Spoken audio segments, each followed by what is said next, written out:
2024년 10월 11일 새벽입니다. 하나님의 말씀은 창세기 6장 13절에서 17절입니다.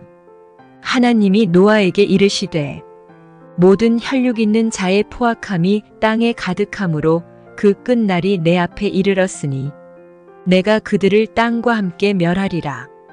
너는 고페르 나무로 너를 위하여 방주를 만들되 그 안에 칸들을 막고 역청을 그 안팎에 칠하라. 내가 만들 방주는 이러하니 그 길이는 300규빗, 너비는 50규빗, 높이는 30규빗이라.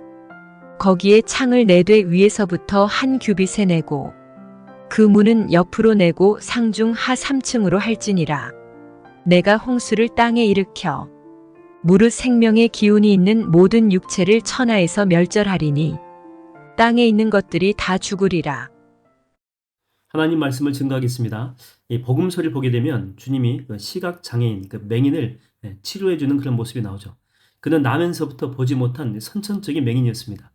근데 주님이 이렇게 치유하실 때 보게 되면 바로 치료해 주지 않으시고 실로암까지는 병자 스스로 가야 되는 그런 명령을 주십니다.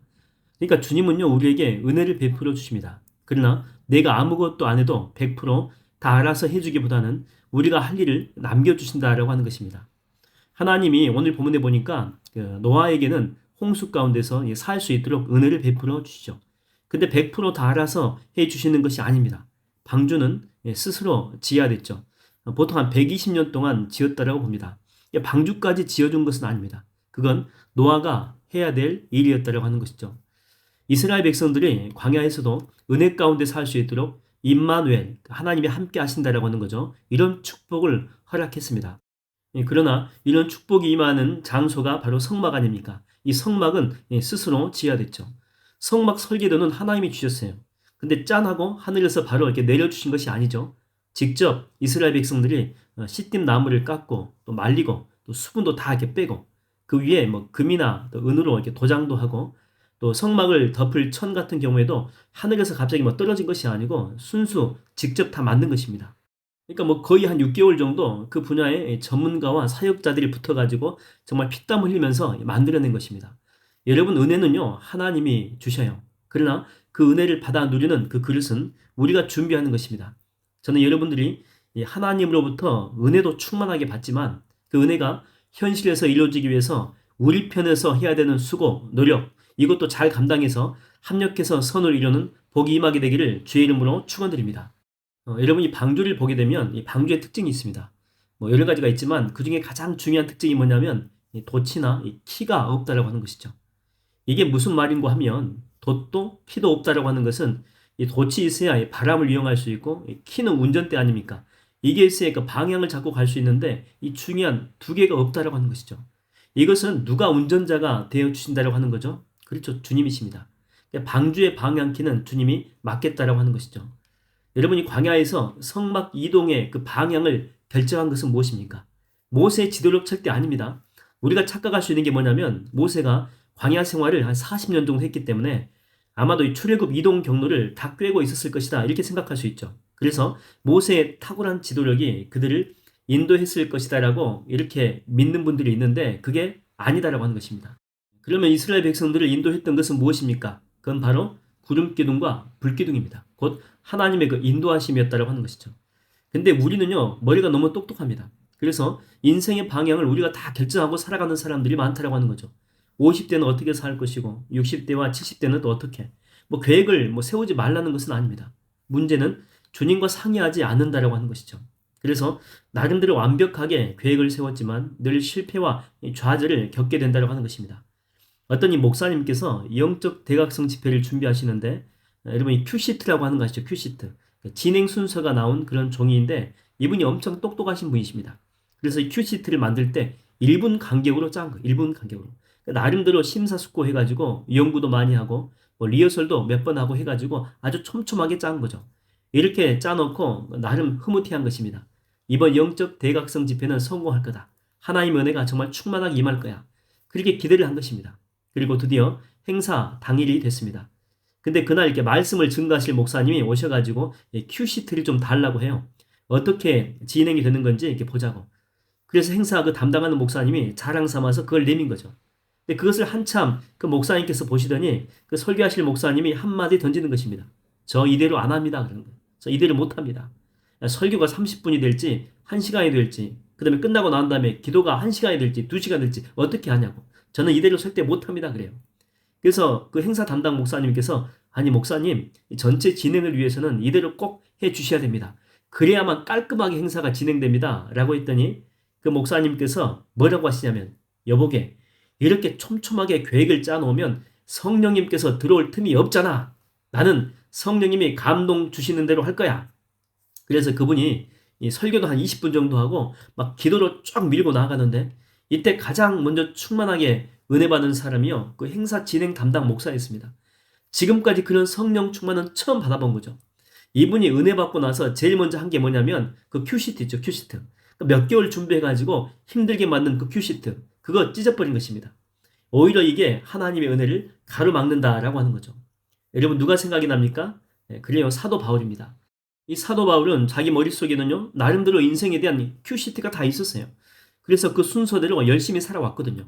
예루살렘으로 유학 가서 열심히 공부해서 가말리엘 문화생이 되었고 당시에 유행하던 나사렛 예수당을 괴멸시키고 그걸 발판 삼아가지고 정치적인 입지를 굳혀 나가려고 했던 것입니다. 인생의 큐시트였던 거예요. 이거 만들려고 평생을 노력한 것입니다. 근데 바울이 주님을 만나고 난 후에 그 모든 것을 다 무엇으로 여긴다고요? 그래요. 배설물로 여겼다는 거예요. 다 찢어버린 거예요. 다 찢어버린 거예요. 왜 그렇습니까? 주님을 만나고 나서 보니까 자기 계획보다 더 중요한 것은 주님의 인도하심이거든요. 이걸 깨닫게 된 것입니다. 여러분 우리는 계획합니다. 그리고 해야 됩니다. 그러나 때때로 주님이 우리 인생 가운데 들어오실 때가 있어요. 그때는요 그거 내려놔야 됩니다. 지난번에 우리가 야외를 갔는데 막 비도 오고 파도도 있고 해가지고 낚시를 이렇게 잠깐만 했어요. 그랬더니 어떤 권사님이 그래요. 그냥 이대로 있지 말고 우리 그냥 빠른 배로 이렇게 나가가지고 다른 것 하자고. 이 섬에서 빨리 나가자고. 여러분이 택시도 이게 콜택시가 있는 것처럼 보니까 콜보트가 있어요. 콜배, 콜보트. 그러니까 1인당 10,000원을 주면 이게 부릴 수가 있더라고요. 그래서 그냥 낚시하는 거 다 포기하고 그냥 그것 타고 빨리 나왔습니다. 그래서 나와가지고 막 수족관도 들고 또 여수에서 경치 좋은 그런 둔덕 같은 것도 있거든요. 또 거기도 들르고 또 갈 때만 옆에 가가지고 거기 뭐 짱퉁어탕이 있는데 뭐 그것도 먹고 그 다음에 그 옆에 순천 정원 박람회장이 있어요. 거기 오다가 또 거기도 한 바퀴 삥 돌고 그 다음에 또 이렇게 오다가 이 독립기념관도 들렸습니다. 여러분 만약에 우리가 계획한 대로 계속 낚시만 고집했다면 거기 한 마리도 못 잡고 이렇게 더 좋은 시간을 보낼 수가 있었는데 그거 못했겠죠. 여러분 때로는요 우리 인생이 계획대로 흘러가지 않을 때가 있습니다. 막 풍랑이 오고 비바람이 몰아칩니다. 그러면 너무 고집하지 마십시오. 하나님이 우리를요 새로운 길로 인도하실 수 있다라고 하는 것이죠. 왜냐하면 내가 이게 계획한 길보다 그 길이 더 복된 길이고 은혜가 충만하기 때문에 그렇습니다. 저는 오늘 하루 여러분들이 주님의 그런 축복의 사인을 볼 수 있는 영안이 열리게 되기를 주의 이름으로 축원드립니다.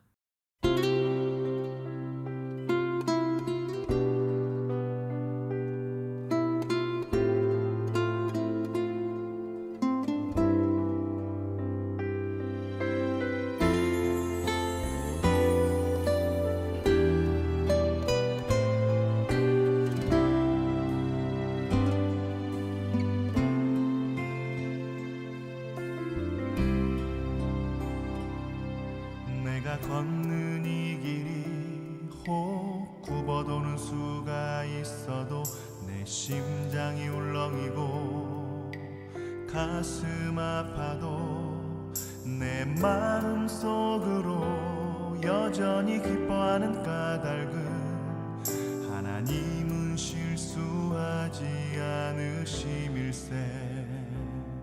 내가 세운 계획이 혹 빗나갈지 모르며 나의 희망 덧없이 쓰러질 수 있지만 나 여전히 인도하시는 주님을 신뢰하는 까닭은 주께서 내가 가야 할 길을 잘 아심일세.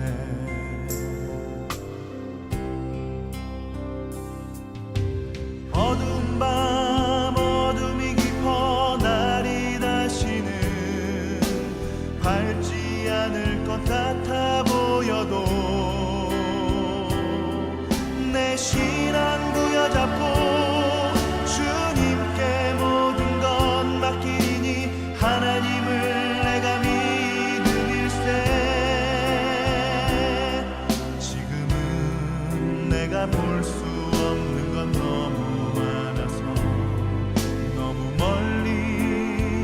가물가물 어른거려도 운명이여라 나 두려워 아니하리 만사를 주님께 내어 맡기리 차츰차츰 안개는 거치고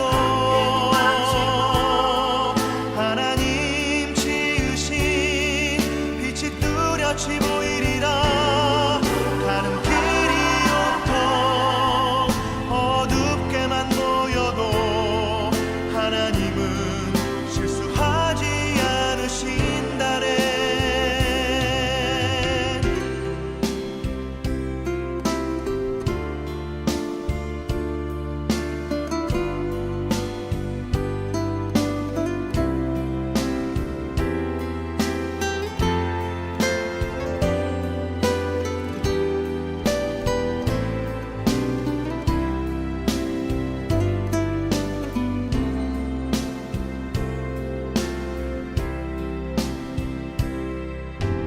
어두운 밤 어둠이 깊어 날이 다시는 밝지 않을 것 같아 보여도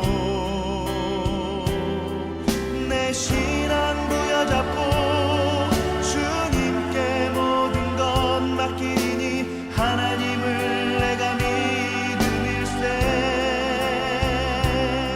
지금은 내가 볼 수 없는 건 너무 많아서 너무 멀리 가물가물 어른거려도 운명이여라 나 두려워 아니하리 만사를 주님께 내어 맡기리 차츰차츰 안개는 거치고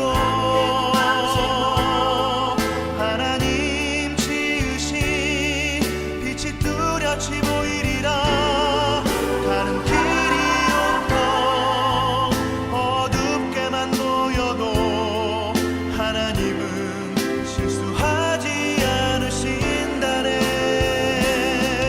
가는 길이 온통 어둡게만 보여도 하나님은 실수하지 않으신다네 하나님은 실수하지 않으신